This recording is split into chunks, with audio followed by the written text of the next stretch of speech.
እንዴት ናችሁልን? በቆንጆ ድራማ ተመልሰናል። ፊልሞቻችን ሲደርሷችሁም ላይክ በማድረግ ጀምሩ። ፊልሙ ሲጀምር ሶንግ የሚባል ትልቅ ባለ ሀብትና የድርጅት አስተዳዳሪ እናያለን። ብዙ ድርጅት ከፍቶ ከመዝጋት ይልቅ አንድ ስኬታማ ድርጅት መስርቶ ስኬታማ መሆን ይበልጣል ብሎ የሚያስብ ሰው ነበር። በሌላ በኩል ደግሞ አነስ ያለ የጌም ድርጅት ሰራተኞች እናያቸዋለን። አለቃቸውም ይመጣና ድርጅቱ መቀጠል ስላልቻለ በሌላ ድርጅት ሊወሰድ ነው ሲላቸው ሁሉም ሰራተኛ ስራ ሊያጣ ስለሆነ ይከፋቸዋል። ከኋላ ያለችው ሱሚን የምትባለው ሰራተኛ ግን አይሆንም፣ ለዚህ ድርጅት እኮ ብዙ ዓመት ዋጋ ከፍለናል። ትልቁ የነሶንግ ድርጅትም ስብሰባቸውን ያደረጉና በማግስቱ የሚገዙትን አዲስ ድርጅት ለማየት ከረዳቱ ጋር ይሄዳል። ረዳቱም የምንገዛው እኮ የጌም ድርጅት ነው ሲለውም ንቀውት የጌሚንግ ድርጅት አይሆንም ቢልም የሱም አለቃ እንዳዩት ስላዘዘ ላዩት ሄዱና ድርጅቱን በአንድ ወቅት ስኬታማ እንደነበረ ይረዳል። ትልቅ ችግር ውስጥ የገባውን በሌላ ሳይሆን ሱሚን በተባለችው ዲቨሎፐር ጥፋት ምክንያት እንደሆነና እሷ በምስኪንነት በሰራችው ቪዲዮ ምክንያት ሼራቸውን እንደቀነሰ ይረዳሉ። አሁን ሁሉም ትልልቅ የሼር ባለ ሀብቶች የከሰሩት በሷ ጥፋት ስለሆነና ብራቸውንም ስላጡ ተናደውባት ሊያባሯት ስለሆነ የበለጠ ተጨነቃለች። ባለ ሀብቶቹ ያሳበቃቸውም ሁሉም ቦታ እንደ መጥፎ ሰው ስለሚከታተሏት ፊቷን በማስክ ሸፍና ተንቀሳቀሳለች። ሶንግም ይህንን ሁሉ ካወቀ በኋላም ወደ ዋናው ሰው ይሄድና የማይሆን የጌም ድርጅት መሆኑን ይነግረዋል። በሌላ በኩልም ሱሚን ራሷን በደንብ ለመደበቅ ማስኳ እንዳደረገችው ወደ ሌላ ከተማ መሄድ ትጀምርና እንደ አጋጣሚ ሆኖ ሶንግም እዛው ባስ ላይ ከጎኗ ይገኛል። እሷማ እንደሆነ ስላላወቀችው ምግቧን ለመብላት ማስኳን ታውልቃለች። ሶንግም ረዳቱ ያዘጋጀውን ሪፖርት ማንበብ ጀምርና ረዳቱ ግን እንደማንኛውም ተቀጣሪ ሳይሆን የአባቱን ትዕዛዝ ተከትሎ የገባ የዋናው ሰውዬ ልጅ እንደሆነ እናያለን። ሶንግ የተጻፈውን የነሱሚንን ድርጅት ስም እንደ ፕሮጀክት ተቀመጠለት በንዴት ሲያነበው ትደነግጣለች። እየሸሸችውን በውስጧ ይህም እብድ ሰውዬ የማለቅ ድርጅቱ ባለቤት ነው እንዴ? በዛ ምክንያት ማስኳን መልስ አርጋ ምግቧን ማየት እንጂ መብላት ሳትችል ትቀራለች። ሲደርሱም ሶንግ ቴን የምትባል ሴት ተቀበለውና እየወሰደችው በሚያወሩት ነገር ድሮ ግንኙነት እንደነበራቸው እንረዳለን። ቢሆንም ግን እሱ ደህና ነገር ባልመመለስ ፍላጎት እንደሌለው ያሳያታል። ሱሚንም የተደባበቀች ደርሳ የምትሰራበት ድርጅት ስቶር ትሄድና እቃውን እየወሰደች የድርጅቱን ባነር አውርደው ሲሰባብሩ ታይና በሀዘን አቁሙ ለእኔ ስጡኝ። ከዛም ሊ ከሚባለው ልጅ ተቀብላ መገጣጠም ስትጀምረም ሶንግ ይመጣና ስታየው ትደነግጣለች። አለቆቿ እሷን ለማጥመድ የላኩባት ስለመሰላትም አጠገቧ ያለው ጠረጴዛ ስር ትደብቃለች። እየፈራችን ፊቷን በባነሩ ተሸፍነውና ሶንግ ደግሞ ሳያት ምንድናት ብሎ ወደ እሷ መጠጋት ይጀምራል። ሲደርስ የያዘችውን ፊቱ ላይ ተወረወረበትና ትሮጣለች። በወደቀበት ሲናደደም ቴመታ እንዲያወሩ ትወስደዋለች። ሱሚንንም ሊ ተከትሏት ባነሩን ይሰጣትና ይዛው መልቀስ ትጀምር። ምን እንደሚያደርጋት ግራ ተጋብቶ አጠገቧ ይቀመጣል። እሷ ማውራት ትጀምርና ሁሉንም ያጋጠማትን ትነግረዋለች። እሱም ስታሳዝነው እዚህ ከተማ ግን የምትሄጂበታለሽ እንዴ? ከሌለሽ ግን እናቴን እንግዳ ማረፊያ አለ እዛ እንሂድ ይላትና እሷም ተስማምታ እናቱ ጋር ትሄድና እንደ ቤተሰብ ራታቸውን ይመገባሉ። እዛም ማር ቀርቦ ስታይ ቢደብራትም የመጣው ይምጣ ብላ እየተጨመላለቀች ስትበላ ፊት ለፊቷ ሶንግን ታየውና ደርቃ ትቀራለች። እሱም እንዳያት ማን እንደሆነችና ለድርጅቱ መክሰር ተጠያቂ የነበረችውም እሷ እንደሆነች ይለያታል። ሱሚንም እንደ ህፃን ከሱ ለመደበቅ ስትሞክረም ሊ ደግሞ ምንድነው መንፈሳተሽ ነው እንዴ በለው አለቆች ሊን ለማጥመድ እሱ ልከውብኝ ነው ስትለው በእንዴት ይነሳና እንደ ጀግና ሶንግ ላይ ያፈጠጠ ከዚህ ሂድ ብያለሁ ተረጋጋ ቢሎም ለመማታት የተንደረደረ ሄድና ሶንግ ሲሸውደው መሬት ላይ ይደፋል። በድጋሚ ተነስተው ማታለው ሲለም ባፍጤሙ ይተከልና ወገቡን ይታመማል። ከዛም ሶንግ ሊያነሳው እጁን ዘረጋለትም በትራው ጎትቶ መሬት ላይ ይዘርረዋል። በዛም ክፉኛ ስለዞረበት ወደ ሆስፒታል ይወስዱታል። ቴንም የተፈጠረውን አለመግባባት አጠራላቸዋለች። እሱ አለቆች ይላኩት ሰው አይደለም ስትላት ያለ ምክንያት ስለመቱት አፍረው ይቅርታ ይጠይቋታል። አብሮ እየተመለሱም ሲያበሩ ለእሷን መውደድ ይጀምራል። ሶንግም ከቀናት በኋላ ይነቃና ሱሚን ለቴን ደውላ ይቅርታ ልጠይቀው ፈልጋ ስልኩ ልሰጠው ስትሞክር ሶንግ ግን ማናገር አልፈልግም ብሎ ይተዋል። እነ ሱሚንም ሌላ የጌም ምረቃ ላይ ይሄዱና ሲያከብሩ ቆይተው ከሆነ ሰው ጋር ሲጣሉ ሳይታሰብ እነሱን ግን ይደርሱና እልሁን የተወጣባት ቢመስላትም አስመስሎ ግን በነበረው ጥል እሷን ያግዛታል። በማግስቱም አባቱ እንደሞተ ሰምቶ ይመለሳል። በዚያም ምክንያት ታናሽ የሆነው የወንድሙ ኪም ኃላፊነት እሱ ላይ ይወድቃል። አብሮ የሄዱም ሶንግ የሆነ ሀሳብ ይመጣለትና ረዳቱን አግኝቶት የሚገዛው ድርጅት በእኔ ኃላፊነት ነው የሚሆነው። ወዲያውም ወንድሙ ኪምን አብሮት እንዲኖር ያመጣዋል። ወንድሙም ለቀናት በመቀመጡ ትዕግስቱ ያልቅና ጌም በጣም ስለሚወድ የወንድሙን የብር ካርድ ይዞ ጌም ሊገዛ ይወጣል። በአጋጣሚም የሱሚን አባት ሱቅ እንደሆነና እዛም ደንበኛ እንደሆነ እናያለን። አዲስ ለሚወጣ ጌምም በጣም ብዙ ብር ይልክና ሶንግ ላይ ጌሙ ብዙ ብር እንዳወጣ ያያል። ከዛም ይነደድና ጆሮን አስይዞና አንበርክከው ከቀጣው በኋላ እንደ ኳስ ይመታዋል። ወደ ሱቅ ሲሄድም ሱሚንን አያትና ሁለቱም ይደነግጣሉ። እሱም ለዚህ ጌም የተከፈለውን ብር እንዲመለስ ፈልጋለሁ። ለተሸጠ ጌም ብር አንመልስም፣ ብትመልሱ ይሻላችኋል፣ አለበለዚያ ጉዳዩን ወደ ፍርድ ቤት ነው የምወስደው። እሺ በቃ በጣም ተከራከርክ እኮ ውለታ አልዋለልህና ብሩ እንዲመለስ ፕሮሰሱን አስጀምረዋለሁ በቃ ትለውና ውለታ የሚለውን ቃል ሲሰማ ግን እሱ ለሰዎች ውለታ ሲውል እንጂ ሲቀበል ደስ ስለማይለው ማንም ውለታ ውሎልኝ አያውቅም፣ እኔ እኮ ሶንግ ነኝ ብሎት ሲሄድ ይገርማትና ሰውዬው እብድ ነው እንዴ?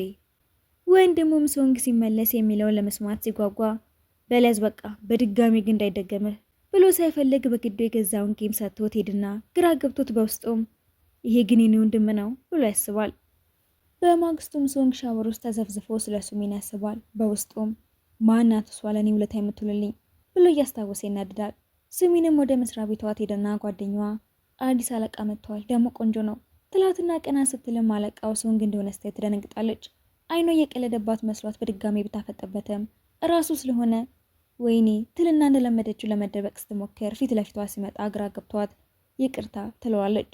ወንድሙ ኪምም ስለነበረ አንቺም እዚህ ነው የምትሰሪው ይላትና ሶንግ በመሃል ገብቶም በኋላ እናውራለን ብሏት ሲሄድም ይጨንቃታል። ወዲያውም ሶንግ ሰራተኞቹን ለስብሰባ ይጠራና የተጨነቀች ትሄዳለች። ስብሰባው ላይም እየሰሩት ያሉትን ስራዎችን ያላቸውን ለውጥ ይጠይቅና የተንተባተቡ ሲነግሩትም ሁሉንም የምትሰሩትን ጌም አቁሙት ሲል ሱሚን ደንግጣ ምን ማለትህ ነው እያሰብክ አይደለም እንዴ ብትለውም አዲስ ስራ ላይ ነው ኢንቨስት የምናደርገው ብሏት በጣም ብትናደድም በእሷ ምርጫ ስለማይሆን ምንም ማድረግ ሳትችል ትቀራለች። ማታ ላይም ሁሉንም ሰራተኞቹን ለመጋበዝ ሰበሰባቸውና የስራ ወረቀት ይበተንላቸዋል። ደፋሯ ሱሚንም እጇን አውጥታ ብድግ ትልና እዚህ የመጣ ነው ለግብዣ ነው ወይስ ለስብሰባ ነው ስትለው ሶንግም እየበላን እንሰበሰባለን፣ ግን ለግብዣ ስለመጣን አስፈላጊው ነገር መዝናናታችን ነበር ስትለው ጭቅጭቃቸውን ጀምሩና ተናደው ወይዘሪት ሱሚን ድርጅቱ መጥፎ ሁኔታ ላይ ያለ አይመስልሽም ይላትና ረዳቱን በተቀመጠበት ያጋግላል። እሷ ግን ምንም ሳታፈር ለስለስ ባለ ድምጽ አይ እኛ ልንበላና ደስተኛ ለመሆን ነበር የመጣ ነው ብዬ ነው ስትለው ሁሉም ሰራተኛ እንደ ጓደኛዋ ስላዋራችው ቀና ቀና እያለ ማየትና መታየት ይጀምራል። ብዙ ከተከራከሩ በኋላ እሱ ደስታ ማለት ላንቺ ምንድን ነው? ሁሉም እንዲዘፍኑ በድጋሚ ስታሳምጽበት አዎ አለቃ ለራሳችን እንዝፈን ብለው ሁሉም ሲዘፍኑ ግራ ገብቶት እንደ እብድ ያያቸዋል። ረዳቱ ምን ሊያደርግ እንደሆነ ያስጣብቀም። ወዲያውኑ ሶንግ ጮክ ብሎ ዝም በሉ ብያለሁ ሲል ይደነግጣሉ። ሱሚን ግን በድጋሚ አለቃ ዛሬ መጀመሪያ ቀኔ ነው እናፈርቻለሁ፣ እንድትዘፍንልን ወይም በመስሪያ ቤቱ እንድናምን ቢያንስኛ እንድታበረታታ እንፈልጋለን፣ አለበለዚያ ግን የመጨረሻ ቀኔ ነው የሚሆነው ስትል ሁሉም ይደነግጣል። እሺ ዘፍናለሁ፣ ምክንያቱም እኔ ሶንግ ነኝ፣ ምንም ነገር ማድረግ የሚችለው የድርጅቱ አለቃ ሲል ሁሉም ሰው በመገረም ቢሰቀም ወዲያውኑ የኮንሰርት ስቴጅ ይዘጋጅና የዘፈን ቡድን አስመጥቶ የዘፈን ስራው ለሰራተኞቹ ያቀርባል። ወጥቶ ሲሄድም ታስቆመውና ላዋራ ፈልጌ ነበር እንድዘፍን አዘሽኝ፣ ዘፈንኩኝ። ምን ነው አልሰማሽም ነበር እንዴ? ወደ ውስጥ እንግባ፣ ይቅርታ ልጠይቅ እፈልጋለሁ። ታዲያ ለምንድን ነው የምንገባው? እዚሁ ይቅርታ ጠይቂኝ። በማግስቱም ለስራ ጉዳይ አብረው እየሄዱ ብዙ አይነት የጌም ፕሮጀክቶችን ብታቀርብለትም እሱ ግን ውድቅ ያደርገዋል። ሁሉም ደስ የማይልና ጠቃሚ ያልሆነ ሀሳብ ነው ሲላትም ተናዳ ስለ ጌም ግን የምታውቀው ነገር አለህ? ጌም በጣም ነው የምጠላው እና እንዴት ነው የጌሚንግ ድርጅትን የምትመራው? ምንም አይነት ድርጅትን ቢሆን ማስተዳደር እችላለሁ፣ ይህንንም ቢሆን እንዴት እንደምመራው ታያለሽ። እያሸፈችም መጫወቱን እንኳን እኮ አትችልም፣ እንዴት ልታረገው ነው? እሱም በራስ መተማመን እንደማይቀተው ይነግራታል። የሚሄዱበት ይደርሱና ምስ መስራት ሲጀምር እሷ ደግሞ ጣፋጯን መብላት ትጀምራለች። አንድ ንብን በጣፋጩ ምክንያት ታርፍባትና እንዳትነድፍ አስተሻሽ ጭራሽ ቀፏቸው ነክታ ታርፈውና በሩጫ መሽከርከር ትጀምራለች። ሶንግና ሰራተኞቹን ስትሮጥ ያዩትና ሁሉም ሰራተኛ ሲሸሽም ሶንግ ግን ሊያድናት ወደ እሷ ተመልሶ ያቅፋትና እንደ ጀግና ቅርብ ወዳለው ባህር ውስጥ ይዘላል። ከዛም ከውሃ ወጥተው እናያቸውና ሶንግ ነቅቶ ወደ ራሱ ሲመለስም ወደ ውሃው ሲወድቅና ሲያድናት እዛ ውስጥም በድጋሚ ንቦቹን አይቶ ወደ እሱ ሲጎትታት ያለውን ቁጭ ብሎ ያስታውሳል። እሷም ከጎኑ ቁጭ ብላ መዋኘት ካልቻልክ ለምንድነው ታዲያ ዘለልከው? እሱም ዝም ይላትና የእኔ ደም አይነት ኤ ነው፣ ምናልባት ችግር ካለ ግራ ገብቷትም የምን ችግር ነው? ምንም አይነት አላርጂም የለብኝም ማለት ውሃ ውስጥ ተቀራርበን ስለነበረ ነው እንደዚህ የምትለው? አዎ ይላትና በሳቅ ፈረስ ትላለች። እሱ ግን የተከተላት ቢያንስ የሚያምሽ ነገር ካለ ንገረኝ እንጂ የምርን እየጠየከኝ ነው? እና ብዙ በሽታ እኮ ይተላለፋል፣ የሆነ ነገር ካንቺ ቢዘኝስ ቢላትን ፊቷ አይቆምና ለማንኛውም እየቀለድኩ ነው ብሎ ፈገግ ብሎ ሲሄድም ቀልድ በሽተኛ ነው እንዴ ሲመለሱም ወንድሙ ለሌላ ጌም በጣም ብዙ ብር እንዳወጣ መልእክት ይደርሰውና በጣም ተናዶ ወደ ሱሚን ይዞርና ቀበቶሽን በደንብ ሰሪው ብሏት መኪናው እንደ ሮኬት መንዳት ይጀምራል።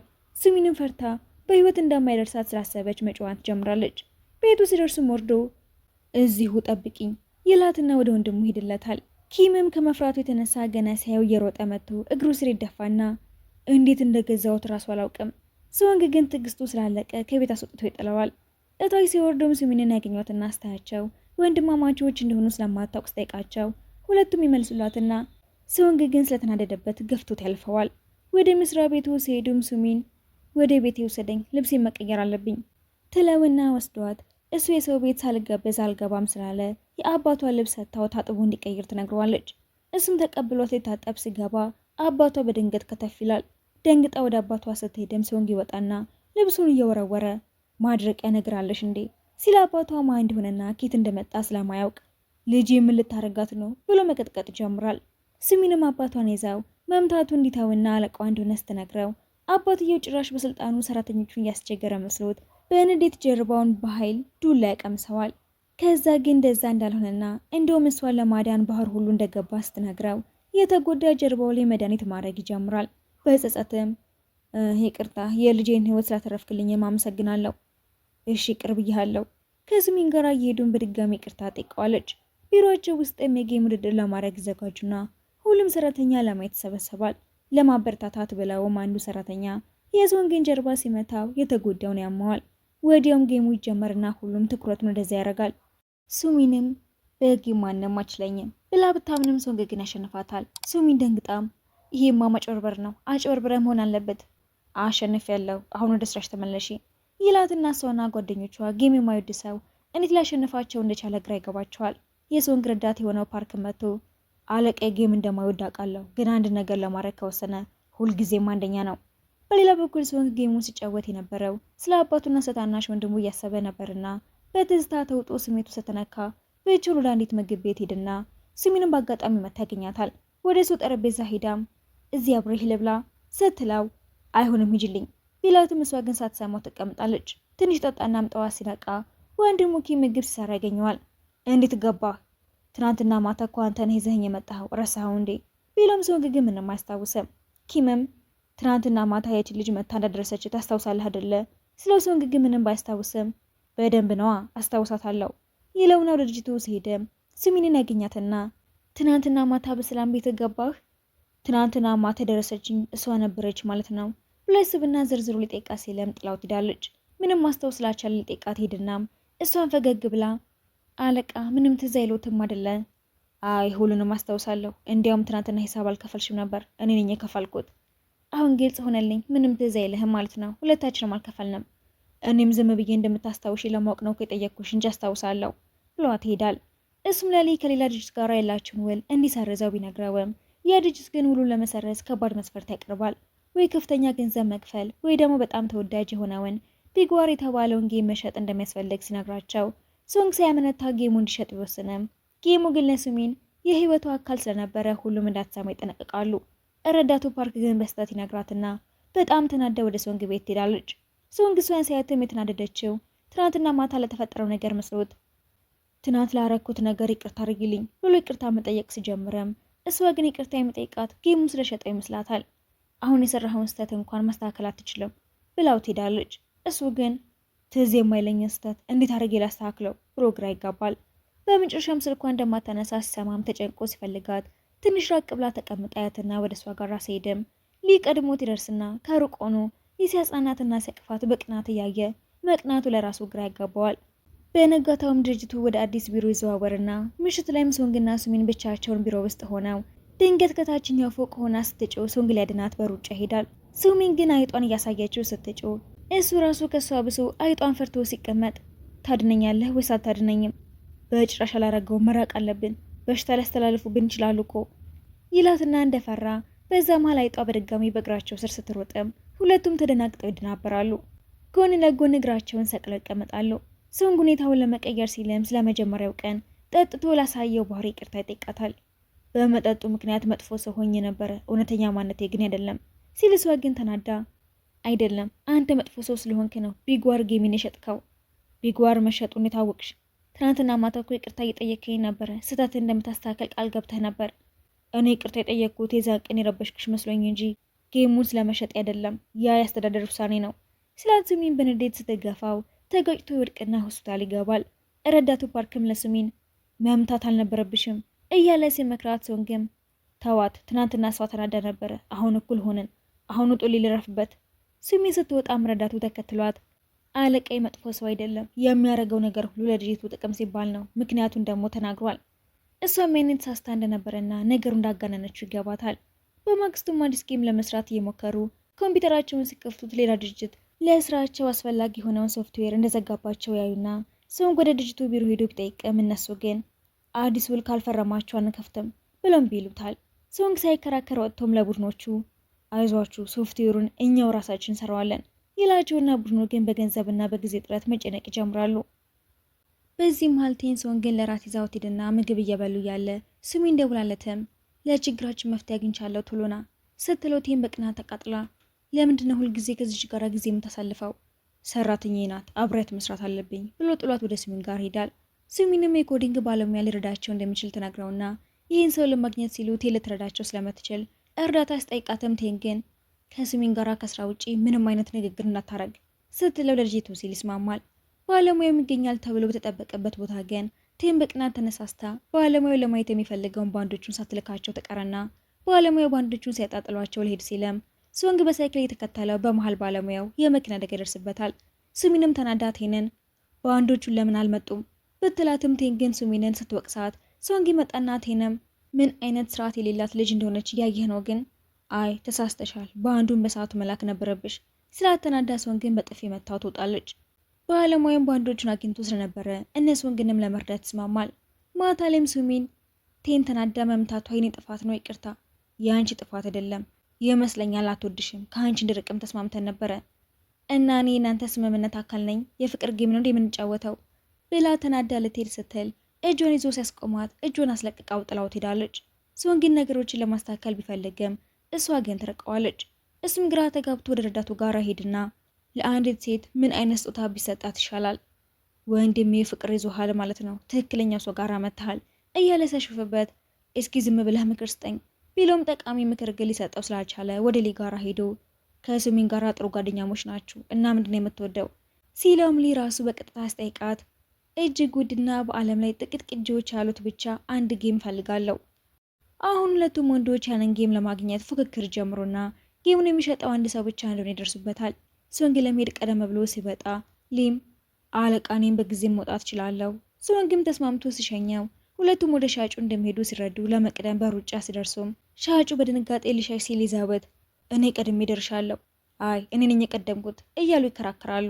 በመጨረሻም ሻጩ ተበሳጭቶ ግማሽ ግማሽ ከፍላችሁ ካልገዛችሁ ለማንም አልሸጥም ሲላቸው ተስማምተው ይገዙና ሲወጡ ሶንግም ለምንድነው ይሄን ስጦታ የምትሰጣት? ምክንያቱም እወዳታለሁ ብሎ በግልጽ ሲናገር ሶንግ ይደነግጣል። ሊንም አለቃ አንተስ ለምንድነው ልሰጣት የፈለግከው?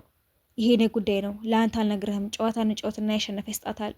እረ አለቃን የህፃን ጨዋታ አልጫወተም፣ ሌላ የምትወደውን ስጦታ ፈልጌ ይስጣታለሁ ብሎ ትሄዳል። በቀጣዩ ቀንም ለሶንግ ረዳቱ ደውሎ አለቃ ሁሉንም አዘጋጅቻለሁ፣ ልታገኛት ትችላለህ ይለውና ሊያገኛ ሲጠብቃትም ቴን ስትመጣ ይደነግጣል። ጭራሽም ይቅርታ አልጠይቀኝ ነዋ፣ ለእኔ ያስበህ የለፋህበትን ስጦታ አስጠኝ እንጂ ብላ አመሰግናለሁ ብላ ለማግኘት የለፋበትን ስጦታ ወስዳው ይናደዳል። ወዲያውኑ ረዳቱን ፍላጋ ሄዶም ረዳቱ ከሴት ጓደኛው ጋር የተዝናና ያለ ሶንግ በንዴት አይቶት ስህተት እንደሰራ ይገባውና ሊያመልጥ ቢሞክርም ይዘውና ያንን ጌም ከቴን አስመለጠ ካላመጣ ውሃ ውስጥ ጨምራለሁ ብሎ ይስትበታል። ረዳቱም ይቅርታ ለቴ መስሎ ነበር እኮ ጌሙ ለሱሚን ነው፣ አሁኑኑ ሄደህ አምጣው። ስራ ላይ ሆኖ ሱሚን እየራቃቸው ስለነበረም እስከ መቼ ነው የምትርቅኝ? እንደ ድሮ በነፃነት የምንቀልድበት ጊዜ መቼ ነው? አላስፈላጊ ቀልዶችን ካቆምክ ግንኙነታችን ሰላም ይሆናል ትለውና በኋላ ግን ከሊ ጋር ወደ ቤት ስትሄድም ሊ ያንን ጌም አገኘሽው እንዴ? አረ ከየት አመጣዋለሁ ብለህ ነው? ያንን በጣም የምትፈልጊውን ውድ ጌም አለቃችን ገዝቶልሽ ነበረ፣ ሊሰጥሽም አስቦ ነበር እኮ ሲላትም ትደነግጣለች።